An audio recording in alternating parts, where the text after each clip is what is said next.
Watch us shiver before we burst into flames. Roll the dice, fortune's just the same. In the deep of the night, we are getting dust. Time asks questions in which we have to trust. Live from the podcast rooms in Glasgow, it's all about the Gers with Ricki, Neill, Derek Ferguson and Charlie Miller. Hello and welcome to All About the Gers. It's myself, Ricki, Neill. I just want to say a big thank you to all our sponsors. We've got SSAFA, Plugged In Business Solutions, Park Construction and Plant Hire, DB Dental Care, and also Lounge 72. Can you say that? There's 72. We're joined with a very special guest tonight.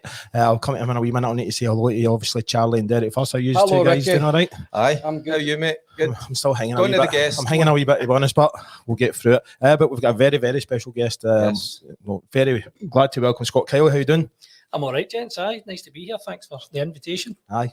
How good is it to be an actual star, Charlie? Yeah, I was a star at Angel Share Dafty. Aye. Shows you that. Me and Scott were in the Angel Share together, but he played a bigger part than me. You didn't have a line, didn't you? No, I didn't have a line. Definitely didn't have a line. Where are you going, man? Definitely didn't have a line. But I'd like to thank Mull, Rangers Supporters Club for. I was up there on Saturday. Me and Bob Malcolm and DJ looked after us. Amazing. Some drive right enough, but cheers for having us, guys. We need to say a massive thank you as well to Lewis and Harris. Yep.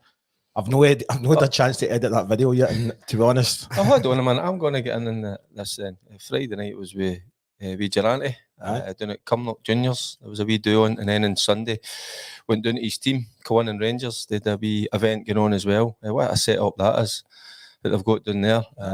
So a couple of days out with the wee man was absolutely brilliant. I'm suffering a wee bit, I don't know, but it was great. That's what Durant does to you. That's what Durant does to you. Funny, man. Well, great catch up. I'm out with him in a couple Saturday. of weeks. No, you're out this Saturday, Bill. Is it this Saturday? It's this Saturday. But soonest. No, it's 8. No, it's 8. 8. Is it? He says it was next week, so he must have got. He must have a better phone him. No, it's 8th of December. Mm-hmm. But Scott, we're up in Lewis and Harris, right? And after we'd done the show the next day, somebody compared it to a football show as if it was Roy Chubby Brown.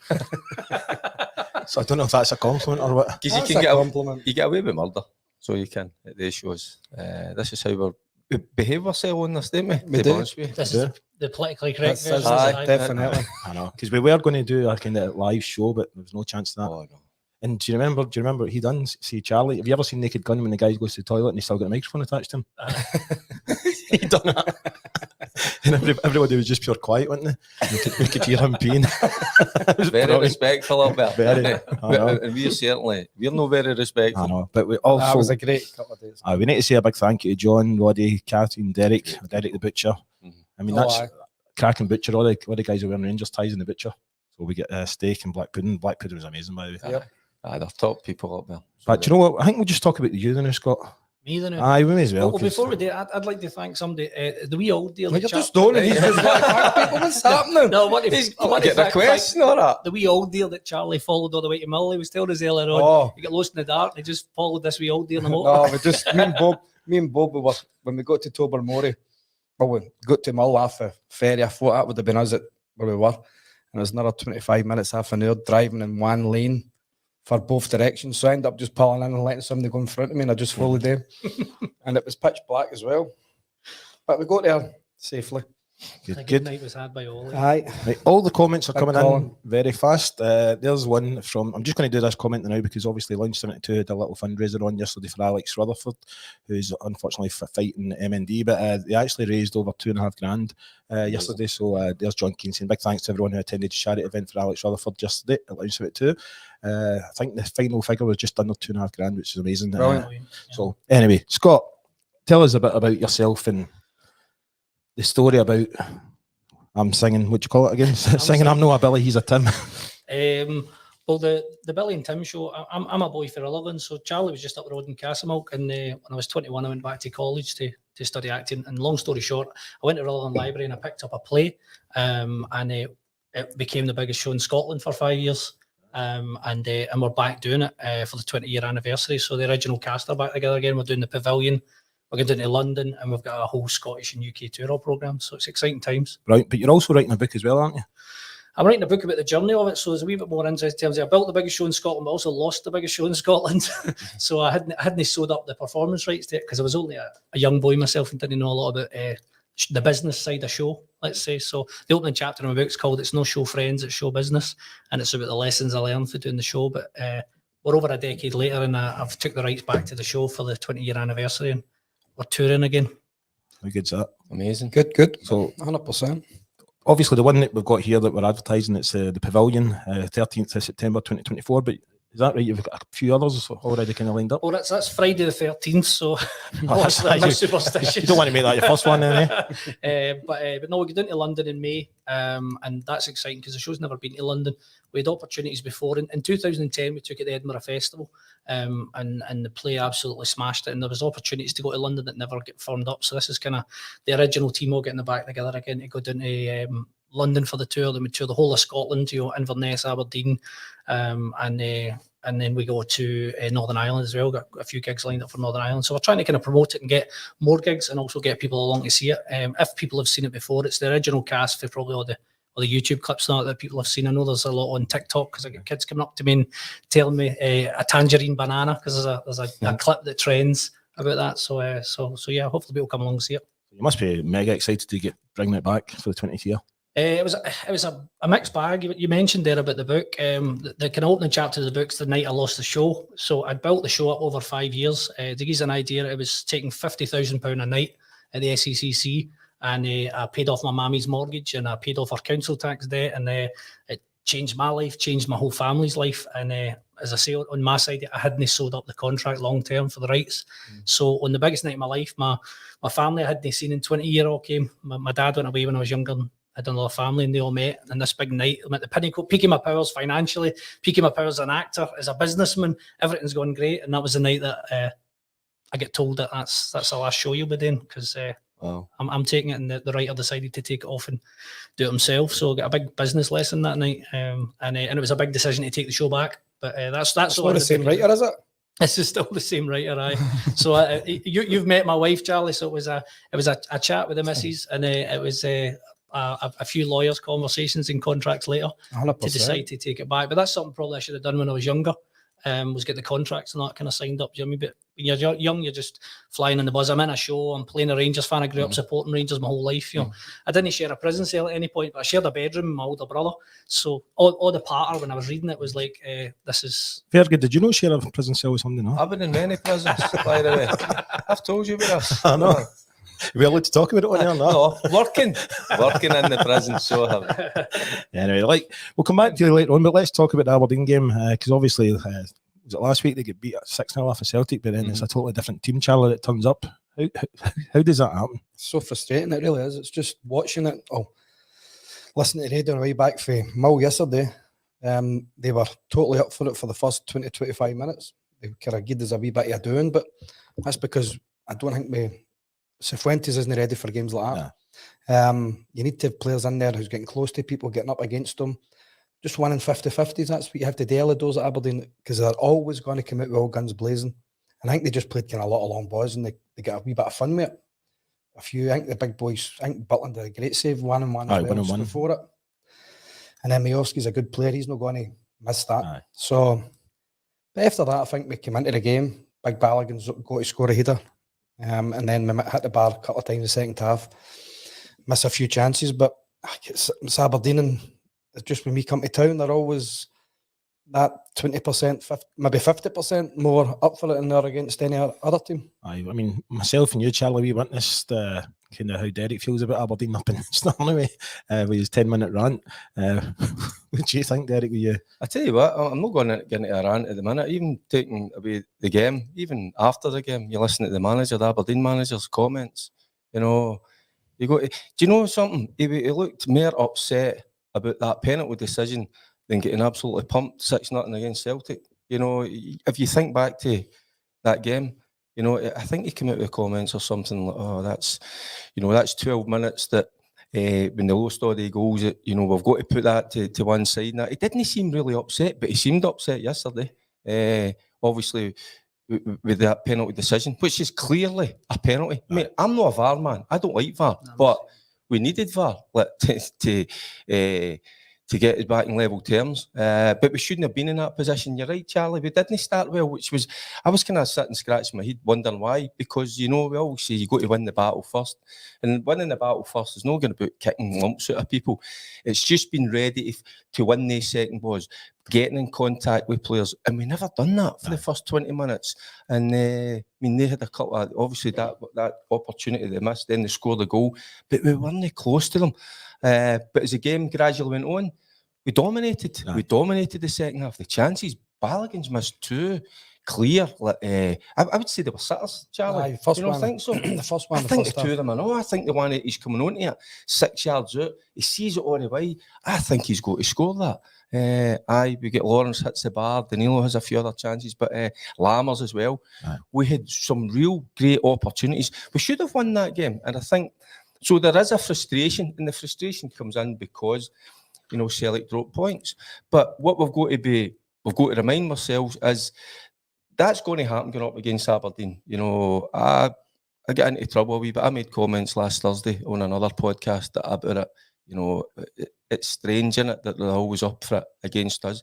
I would worry me as a manager, or as a supporter going to watch a team that, why can they not get themselves up for other games? Like, how's it only against Rangers?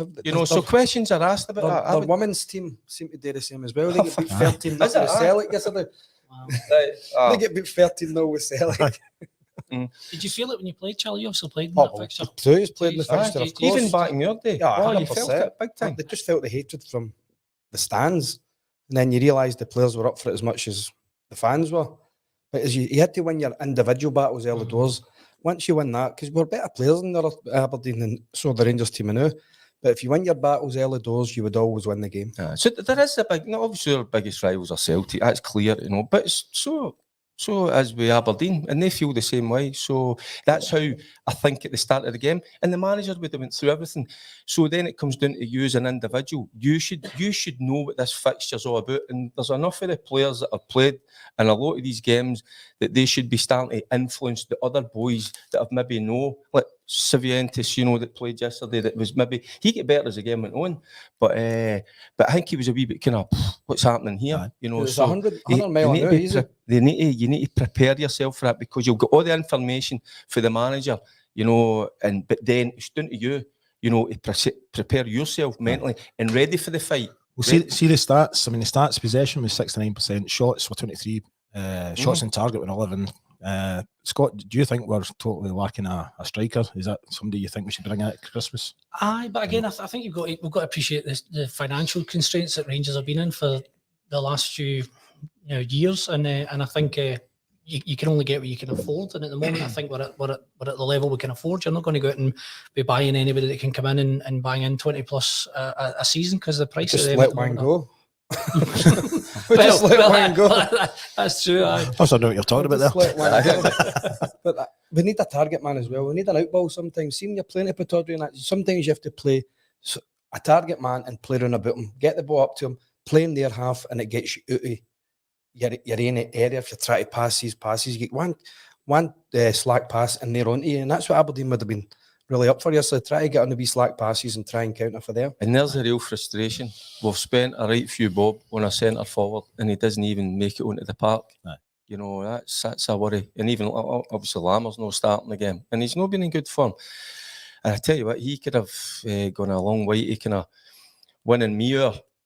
Be scoring that goal with that chance. He could have made it, because he hasn't been in great form. I don't think it was maybe a game for him, I'll be honest. But as soon as you come on, you get that opportunity. I thought it was a massive moment for him and he's passed it up. But then Dezer's sitting on the bench, doesn't even get a sniff. See Lammers yesterday, but I thought so many times he just get really good footwork. Yes, he's a nice, we've said it, he's a nice technical player. But it's like you come in, and I'm saying I like players that have got an edge to them, but also like players that you've got to grasp your moment, your big chance. And he had that. That was a big chance yesterday.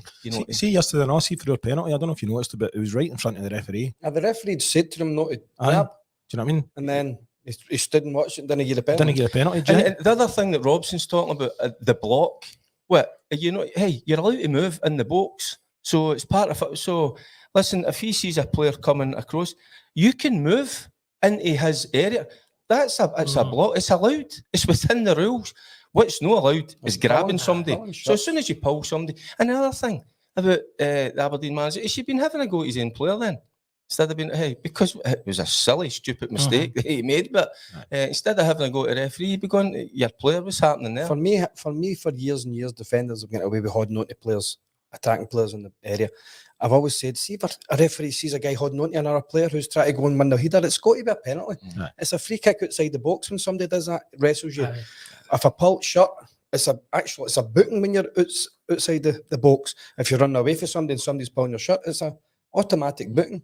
So that's got to be the same thing inside the box. Right, here's a question for the Perrys, right? This is for William Reynolds. He's saying, when you were both playing for the Famous, what would the message have been with scenarios like yesterday, knowing there's a chance to capitalise on a slip up and have the title back in reach? And that's sometimes when you know that, because that was a big boost, wasn't it? You got to be honest, on Saturday night, because you're thinking, right, so you're getting a wee bit more excited about the game. And so as a player, you know, you've got that opportunity. And that's how I thought they would, Scott. I thought they'd been really focused, really kind of zoned in this game, really right for the off. And that's how I was saying to you, I was scratching my head watching it. I'm going, why have we not started well? We should have. So, listen, you can look at it in another way. Celtic should be beating Motherwell at home. We always find it tough against Aberdeen, as we know. So you can flip it. You can go, listen, we went up there, we've got a point. Should Celtic be dropping points against Motherwell? No, really, at home. But it's still points for us. But I know it's because of the position we're in. But what I'm just saying is, if you can look at it another way, you can flip it. You can use the weekend actually as a positive. But it's because we're all focusing, but we're not kind of looking at that. Because Celtic, but we're trying to keep on their tails. With them, I didn't envisage them going to drop 2 points. No. So us getting up there, at the end of the day, the way it panned out, it ended up a good point. But the frustration is that because we've not closed the gap, we should have won the game. So there's going to be that. But there's still positives to take out the game. Well, the positive out the game was actually getting a point out at the end up. But we should be going to Aberdeen, and you know that yourself. We should be going to Aberdeen and beating Aberdeen. See, we're up for the start of the game. We go and beat Aberdeen, it's simple as that. Put it to bed, get the 3 points, you can back down the road. But there is a wee bit more about Aberdeen when it's as a play against, and I understand that, but we've got to get out of that. We've got to be better than that. And I thought the first half an hour we just didn't come to grips with the game. Listen, it spices things up now for the cup final, doesn't it? You know, so the players would have, and players take note of, you know, the other managers are players when they make certain comments and that. So, no, I think I still think we're in a good place. I'm still impressed with the new manager. I still like the way the manager speaks. I really do like the way the manager speaks. And he said they showed guts. They kept on going and they worked hard. And I told them not to give up. And I'm glad none of my teams will give up. And which is fair dues. But I still think he would be unhappy with the first 25 Well, I'm going to say, can I ask a question on that, gents? Do you think there's one eye on Europe or anything like that at that point? No. Or do you use playing as now? Is Disney come into your mind at all when you're playing? No, you're just focused on it. Because you're not playing in Europe until Thursday, so that should never be in your mind. The only game in front of you should have been yesterday's game. But we end up getting a point out of it, which in the end was a point we would have taken in 90 minutes. So we're happy enough for that. I think we were lucky to get the penalty because he went down. If he hadn't went down, they wouldn't have looked at VAR. So there's a bit of that going, you have to get down there. I've seen a few other podcasts and stuff where some people were saying it wasn't a penalty, and I'm sitting going, what? The jersey pull's there. And if he doesn't get down, the VAR might not look at it. So I think that was a smart move. And players have, and that's, you've got to have a bit of savvy about you. If you feel a tug, you're getting grabbed, go to death. Because you need to get them a look at it. Because they're going to look at it. So you can't get away with nothing with VAR now because it's there and that's it. It's there and it's here forever. So, and it's supposed to be going to now corner kicks. Seriously, it's supposed to be shies. I heard that coming in. Got to be about an extra half hour. I'm going to swear there, ridiculous, man. It's not. Can we talk? I don't know if you've got it down the sheet, but because when I saw the starting lineup, you know, I was expecting Jack to be in there with Lundstrom, and then you know again plays 11 minutes for Scotland, and he's playing with Rangers. There's a few people surprised, obviously. Have you got that in the sheet? Fuentes starting. You know, Charlie says it because he looked a wee bit kind of. He's not played a lot of football, so. In the pace of the game, maybe he's not used to it, but the only other one you could have put in there because Jack wasn't there. Raskin's obviously still. But that's an issue. I think we spoke about the thing with Jack. He shouldn't be playing for Scotland. Because that's what we says when. I mean, I could be way off the mark. What I'm going to say here, but when Rangers offer you a contract, you know, and with the the kind of history of the injuries that he's had, and they gave him that contract in good faith, I think he's got to kind of concentrate in Rangers solely. 100%. So, but then it's a hard one for Jack because he's got Euros, and he's wanting to kind of obviously it'd be his last chance at playing in a big tournament. So I can see it from a player's point of view, but I was annoyed, a wee bit angry when I saw that he wasn't there. Because right away I looked to the bench and I went, "Where is he?" I went, "Don't tell me he's been injured because he's went on." And that's what I done. I looked at the bench and thought, right, obviously Jack's not there, but who else could you put in instead of Cifuentes? I'm thinking, why don't we just put in King and maybe put in Cantwell? I'm not way off the mark with that. I'm out of order. I was going to say there, I think that's the exact sort of player you're wanting in that tie at that time. You're chatting about the other boys, ruffling a few feathers, getting the boys up for it. That's exactly the sort of boy you're wanting in there. Jack, so 100%. I was looking for Jack. It was the first thing I seen was Cifuentes, and I'm thinking, why is he not playing? Obviously, he's not even on the bench. So then you look who could have come in for Jack, and out of that is probably only Cifuentes that could come in. Although I'd have probably went with McCausland because he done so well the other week. Put McCausland maybe a wee bit wider and brought in Lammers or maybe Lawrence even in there, and then played Cantwell just in front of them because McCausland doesn't deserve to be at the team after his performance the last game.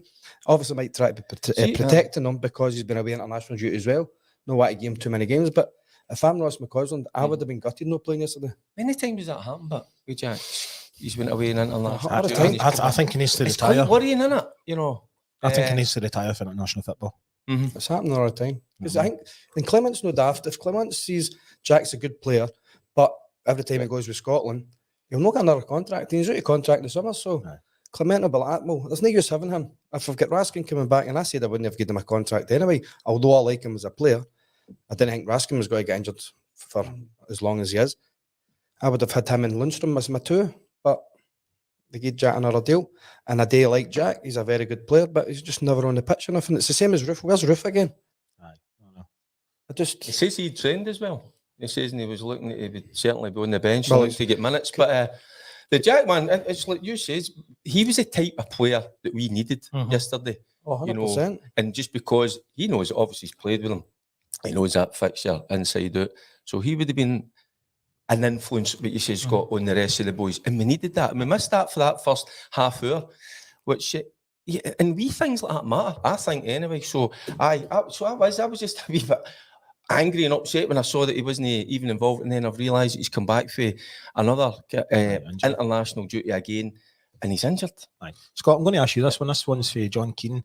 Obviously, he's talking about us no capitalising, but he's also saying, do you think we really need to win the League Cup? We spoke about it the other week. Well, do you think it'll give us a lift?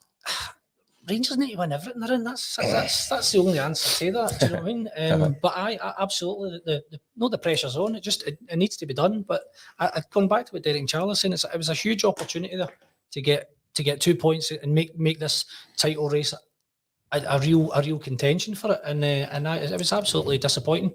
Absolutely disappointing. There's Alex Kelly saying that we were just talking about Leon King earlier on. He was actually playing the holding midfield role for the under-21 Scotland team, So I'm surprised he's been left out again because I thought he was an excellent player. I like him. But where you got to play King? You got to play him before Balogun or Suter or Goldson.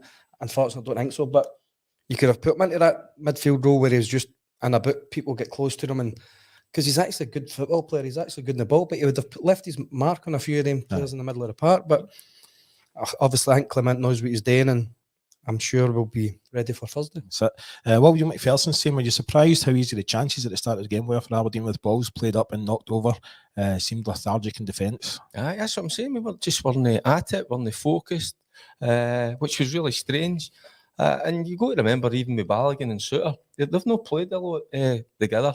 But the goal's absolutely criminal. I don't know if the goalie kind of mishits it, but when you see the boy stepping off, unchallenged, clearly wins the first header. So if you can't win the first header, you go to affect the second ball, and then they're caught sleeping. Isn't they? The two of them are. I think Balogun's got to react, Charlie. As soon as you see the guy, he's up and he's marking. Balogun for me is going to deepen right away. He's got to deepen right away, and that's what I'm saying. The reaction for him was pretty slow, and for the two of them, and it cost us. So it did big time. I still think I know our fullbacks don't play like fullbacks or wing backs now, right?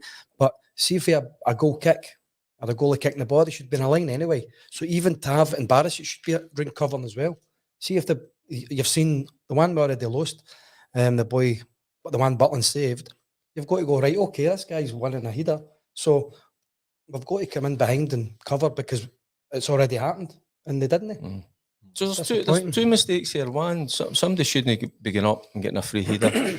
Another thing is our reaction to it has got to be better. And Charlie's talking about the fullbacks. It's clear to see that for me, Balogun, as soon as he sees that, the guys in kind of Golson's side, he's got to Deaton right away because there's only one place it's going to go and where the danger is. The danger's behind you. So that's where you Deaton as quick as. And even if Golson's wins a header, he's still going behind because Golson's one challenge and you'd naturally, and even Tav or even Baris, you still drop, but you've got to understand. And I think that's where Balogun struggles a wee bit with his positioning. Here's one for Alex Kelly saying these next 12 games will tell Clement more about the character of our players than the previous 7. Players will be let go. The weakness in mentality is alarming and has not been addressed for years. Scott, what do you think of that comment? I don't know. Boys are all professionals. I mean, so I've not played at a professional level, but like Derry and Charlie were saying earlier on, you've got your focus on the boys that are coming in and doing their best, but maybe they're just not at the level we need to be now to be competing. I don't know. I believe Clement will be trying to get rid of a lot of the players. Cifuentes, I think he'll be going. Not just even Cifuentes. I think a lot of the ones been there a long time. I think he'll be, because they've got the last kind of 2 or 3 managers sacked. Giovanni, Bale, before that Gerrard, they'd stopped playing for Gerrard, you could see. So they seem to down tools very easily, and I think Clement will not want that. Aye. Fergie? So it's standards, isn't it? You need players in there that are going to drive the standards up, the levels, and that's in training. That's day in, day out. So he's having a good look at a lot of them, and he'll know because you can tell, even listening to him, the way he speaks, the way he's already spoke about, what's going on up there at Auckland, how that he's not been too pleased with it. So that just tells me the levels are not the kind of the level that he expects, which I like to hear. I love that. Did we not hear the other week that I think Bill actually concentrated more on tactics and formations, things like that, apart from training, fitness? So. I don't know what Michael was concentrating on, wasn't he? No, I think he'd been concentrating on bringing better players into the club. It was a guy Bill for EastEnders. and we don't want to slot that because he was our manager. But by God, he's left a bit of a mess, hasn't he? How hard is it going to be, like obviously coming up to the next transfer window? How hard is it? Because some of these guys that only came in at summer. Well, that's the worry. Some of them aren't good enough. Well, that's clear. And then clearly in a game that we needed a goal, we're going, into the latter stages of the game. And then a guy that we bought for, what was it, 4 million? Whatever. What did we buy Dessers for? Dessers for 4, Lammers for 3.5, supposedly. So a goal scorer that was brought, that's what he was. A number 9, he came in, he scored goals, and he doesn't even get a sniff at it. So how are we going to sell him on? What kind of that's what I was trying to say that to you, because it's not just the money that was spent in terms of the transfer fee. These guys are in good contracts, lengthy contracts. That's a lot of money, by the way. And are we going to get that money back? Not for no scoring. You're not getting anything back on it. Because if they're not scoring, they'll be sitting on the bench or even in the squad. If they're not scoring in Scotland, they're not doing in England, and that's where the money is. They want somebody to scoop them up. There's William Henderson, and I know how you feel about Barisic, Derek, but he's saying Barisic must go. I've been watching Rangers over 50 years, and he's the worst player I've ever seen in a Rangers jersey. Oh, he's not the worst player. I wouldn't agree with that. I think he's got a lot of good. Smallest heart. Right, and that, by the way, smallest what? Heart. He's trying to say he's a pea heart. But and by the way, and that's a fair criticism. But as a football player and going forward, his deliveries, I think he is a good player. But I totally agree with you. I think his mentality, I think he's shown that is not good enough over the last 2 or 3 years, and that's always going to be through him. I mean, we saw even already a few games where he's been injured or fainted. I don't know if he's injured or no, but he seems to be fit for the next game. Which so I don't know. It's just sometimes to me it looks like he doesn't fancy it. It's getting a wee bit tough, and he finds a way to get out. So, but this is what I'm saying. This is about the manager. He's having a good look at it, but he's got to go with them now. He's got to stick with these guys. He's got to try and get a tune out of them, until such times as we can replace them. We Yilmaz, for me, I just think physically in the stature, he's not up to it for me. But see that situation, I like Barisic is good for a player, as you say. Defensively, not great, we know that. But I would be playing Ridvan because Barisic is out of contract in the summer. I would be playing Ridvan all the time now because he's got another 3-year deal or whatever he's got left in his contract. So you have to try and give him a chance at some point. Do I think he's the right one? Probably no. But he can't do much worse than Baris. It's defensively, surely. What's your thoughts on it, Scott? I don't know. If as Charlie says there, if he's gone, then he'll have eyes on that as well. That's where his mind will be on what he's doing next. So he's not fully focused on the job. Do you mean that's my take on it? As you say, somebody else is sitting there with a 3-year deal. They've signed up. They're keen. And somebody else is ready to go, just waiting for the right move, pulling out of tackles, looking after their own body and stuff like that. So, and I think that speaks volume for Yilmaz. I don't think the manager rates him. I think he's had a look at him, seen him in a few games. I don't think he fancies him.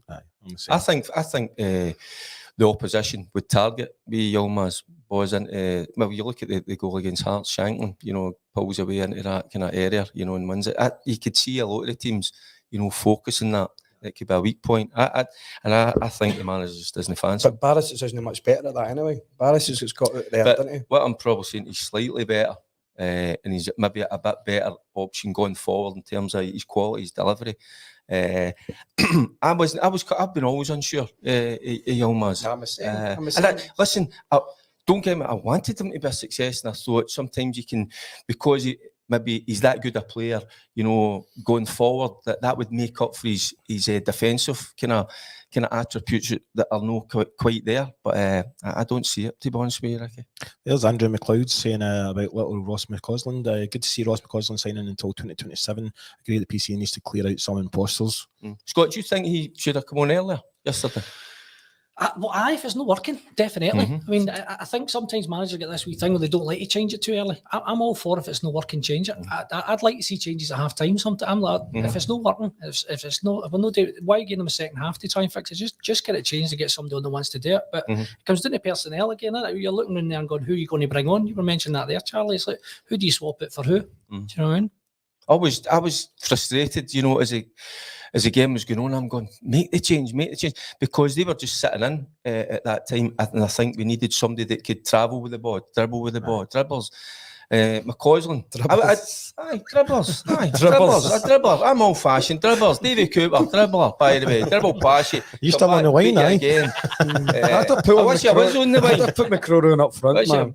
No, but do you know something? Honestly, we needed the guys. Matondo, I wasn't so sure about Matondo coming on, because I didn't think there was enough space, for him to kind of utilise. He's better when, when a team comes up at us and we can hit them on the break. The space. Do you know there's a few people in the chat? See McCausland, what a dribbler he is. Aye, but there's a few people in the chat saying we're missing like guys like Arfield that used to be able to come on for the last 5-10 minutes and make a big difference. Aye, it's having that impact, and that's what I was saying with Lammers. I thought it was a massive moment for him, and he's let it pass him by.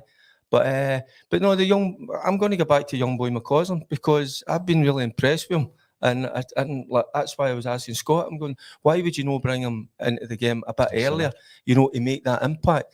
Because I like the way he, no fear, just goes at the opponent. And I think we needed that yesterday, getting as the game was starting to kind of go on. But the earlier, the better for me. Say, but you don't think, Derek, sometimes if the manager makes that change earlier on, it's a bit up the backside for the rest of the boys. I know they look around and go like, well, he's changing things. It could be me if I don't get my finger out. Because it always was the case, even when I played, you would maybe get a shuriken at half time, wouldn't you? You've got 10-15 minutes to sort it out. You don't sort it out, you're coming off. And so, but just as the game more on. That was like 70 odd minutes, was it? No, when they started coming on. Matondo came on and he actually done well when they came on. Do you know, see when I was, not that I ever made it at any level of football, but see whenever I seen the subs coming on to do the warm-ups, I used to get a wee lift out of that, because I was like, fuck, I don't want to come off. And then they take me off. Run that by me. So you're playing in you're playing in a game, and then you're looking at the subs. Aye. Focusing again. I've got two eyes. You think I'm doing a bit more than the subs are? I would just have hung up. Imagine him at playing your corners. team, Ricki. Imagine him at corners. I'm sacking you. You'd just have hung it up there, and Ricki were that big nap and would have won every header. Hey. Hold on a minute. You wait till the subs come out, and then you better up my game. No, I'm saying it would give me a boost. I mean, I was already playing great, but just give me another level. Right. He's exactly the type of player to get off early. Get him off early. He's off after 5 minutes. So I'm a big Barisic. Right, anyway. Limassol on Thursday night, 8 o'clock kickoff. How confident are we with that, Charlie? I'm confident. I think we'll get them a doing because that's probably the worst team we've ever. No, it's one of the worst teams we've beat with Europe. Them and Progress Niederkorn and a Lithuanian team, Kaunas. But and I was saying the top three, them, Niederkorn, Kaunas, and them. Aye. I just think they've got guys that can run, and I just don't think they were very, very good. You could see the game. You could see that our players didn't know what was happening. Obviously, Bill was away then. Stevie came in and taken the game, him and Alec.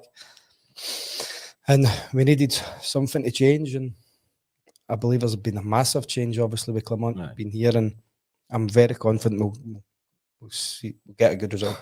I was at that game, and it was horrendous in terms of, you could tell right from the off. Now we're talking about the Aberdeen game. That continued throughout the game. They have got a wee bit of pace and power up top.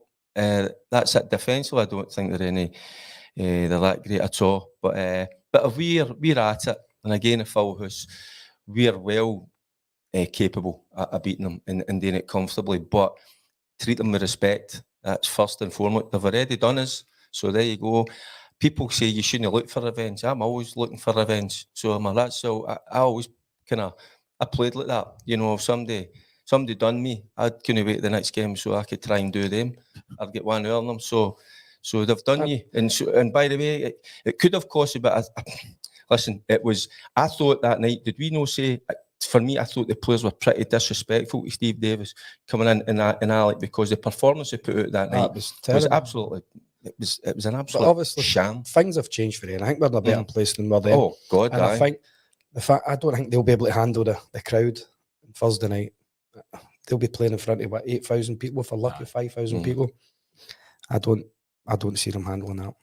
The boys need to go early and get the goals in, because you get the longer the night's going, you know yourself, the crowd get restless and the other team take a wee bit further. So need to get in and get the goals in. Same as the Sparta game. Just be the exact same. See, to be fair, I think the fans have been pretty good at him, because it's been well known over the last number of years.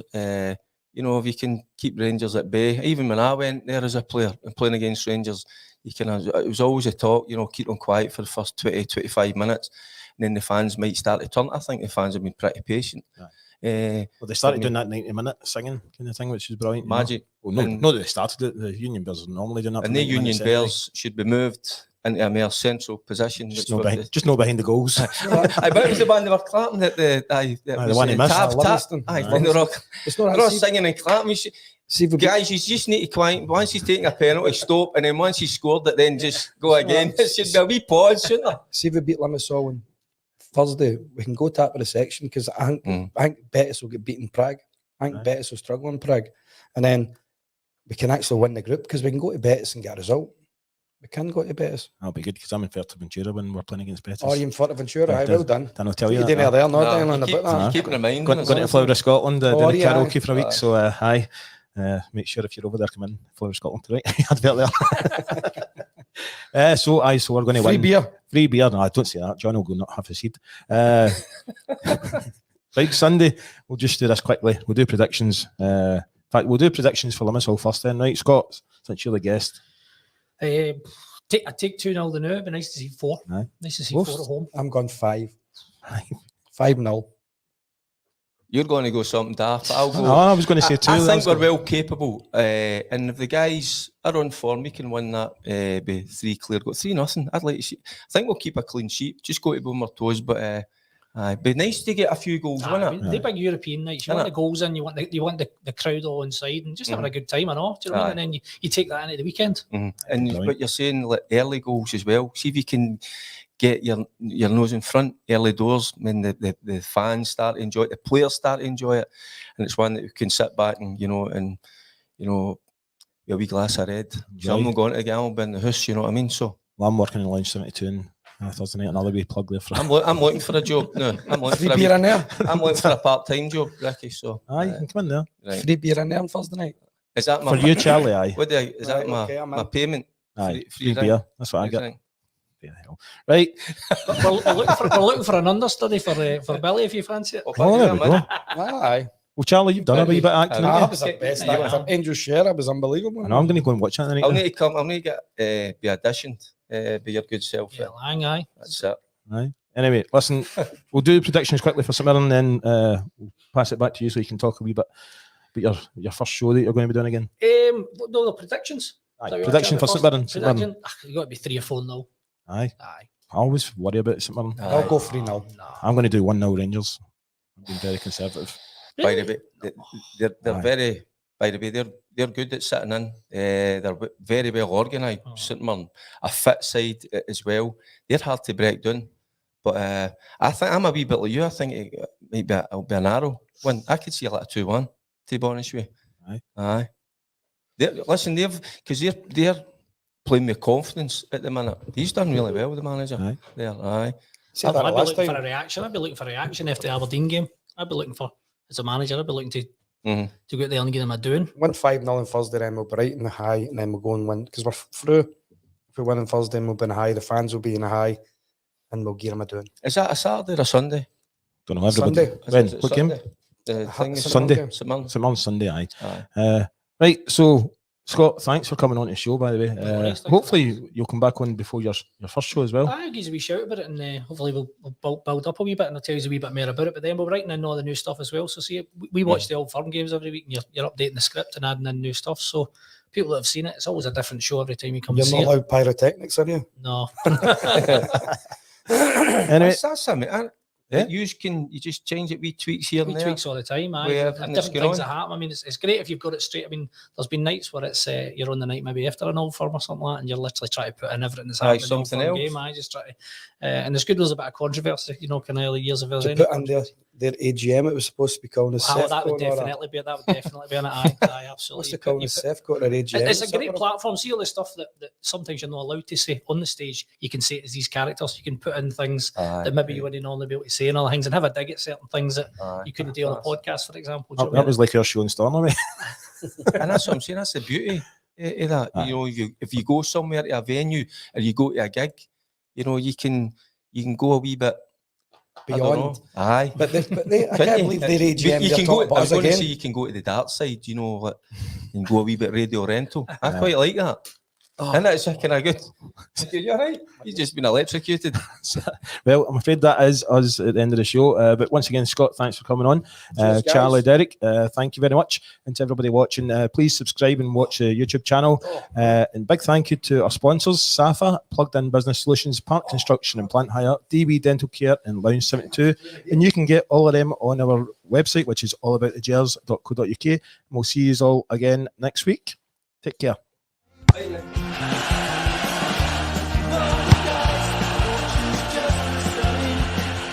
In the tick of the night, we are getting dust. Time asks questions in which we have to try